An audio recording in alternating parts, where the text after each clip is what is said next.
So let's continue on with our parametrically driven brick arch. In the previous movie, we laid down the reference planes that we needed in the front elevation, and we applied several linear dimension parameters to them. I need one more reference plane in the plan view that's going to serve as my work plane for the entire arch. So I want to establish that first, and then we're going to come back to this front elevation and start laying down some reference lines. So let me go over here to the reference level floor plan. I'll do a zoom region around the center right here.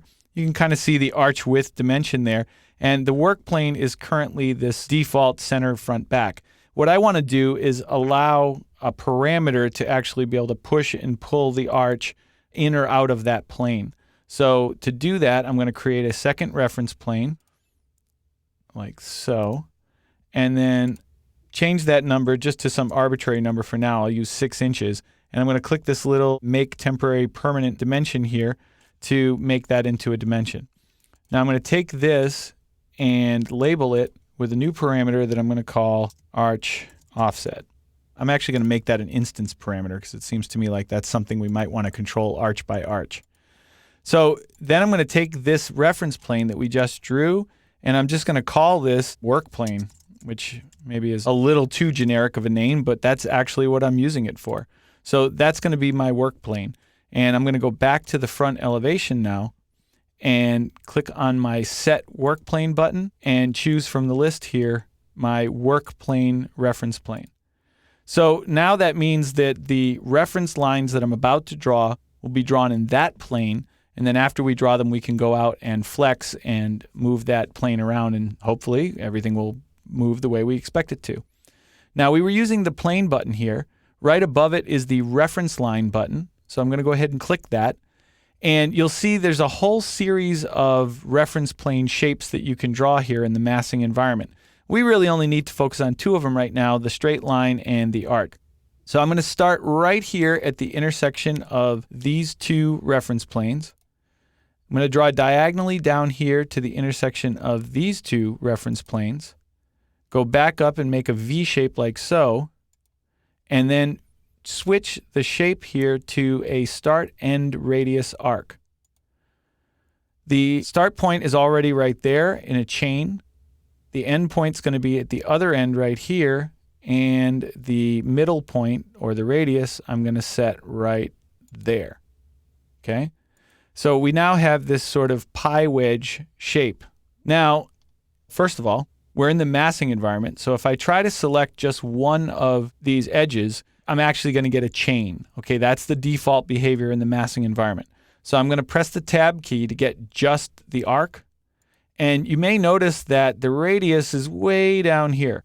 So what I want to do now is we are going to calculate the radius, but my experience is it's much better to get the geometry positioned correctly in the location where you want it, then apply your parameter to it and flex after that. So first build it the correct size, apply a dimension at the correct size, and then flex that dimension.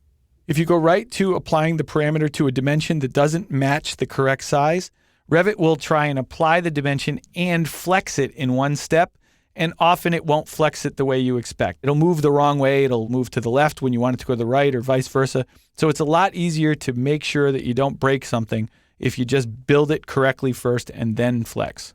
Okay? What I'm going to do is select this reference plane, our center of arch radius. I'm going to go to the Move command. I'm going to use this point right here as the move start point. And then I'm going to slowly move down here. And right when it says the center point right here, I'm going to click. Now you'll see the pie wedge change shape, and you'll see the calculated arch radius change as well. However, if you tab into the curve, you'll see that the radius seems to be running away from us. It's now a lot larger. Well, the reason for that is, I'm going to do zoom in region. Right in here, when we moved that thing down, it actually bent the curve a little bit. So what I need to do here is just simply take this grip right here, and you want to make sure it's already unchecked, but you want to just double check that up here on the options bar, the Keep Concentric button is not selected. If keep concentric is checked, when you move that grip, it's going to move the endpoints of the arc as well. I don't want the endpoints to move. I just want the amount of curvature to change. And you see how I can stretch it back to that intersection? And when I do, notice the radius now says 16'3". So again, what my goal here is, I want my arch to start in the correct orientation, the correct size, everything to be right, and then I can start flexing it from there. And there's one more thing I need to do to make sure that that doesn't happen again, what we just saw. And this is really the big trick here. So you remember one of the introductory statements that we made at the start of this chapter was that controlling curves could be a challenge in the family editor. You've just witnessed it. We move things and the curve decides to do its own thing instead of what we consider to be logical. If you want to control the way the curve flexes, you've got to pretty much lock it down in 3 locations. So we've got it pretty well locked down on the sides there. And let me just verify that. Okay. Let's go over here to family types and let's flex the width a little bit. I'll make it a little wider. And you can see that it's staying attached, but see what's happening right there? Okay, if I make it a little narrower, see what's happening right there? This point is not staying put correctly, okay? And that's what's causing us grief right now. So I'm going to reset back to 8 because I know that at 8 it was working. And the trick is I need to add an additional constraint to that point. I've got to lock that point down. And the only way I've found to do this is to use a dimension. And I want a dimension from my spring line and then highlight somewhere on the curve. Notice how it'll find the curve? When you do that, it'll actually dimension to the tangent point, but you've got to make sure it's highlighting the curve. And then what you want to do is simply label this dimension with the same spring offset. So now this spring offset is actually driving the position of this reference plane. This spring offset is driving the location of that curve. Let's zoom out a little. Let's go to family types and let's flex it. So I'm going to try a different width, click apply, and you notice how it stays attached. The radius we haven't actually calculated yet, so let's not pay any attention to the calculated radius. We still have to do that. So in fact, let's cancel out of here to keep us from being distracted by that. And let's zoom in nice and close on just the arch itself, because right now this is what we're flexing. And let's go to family types and let's change the width to something really big. And you'll notice that it's staying attached and it's staying attached. Let's change it back to our preferred size here. Let's maybe increase the spring offset and you can see that everything's working.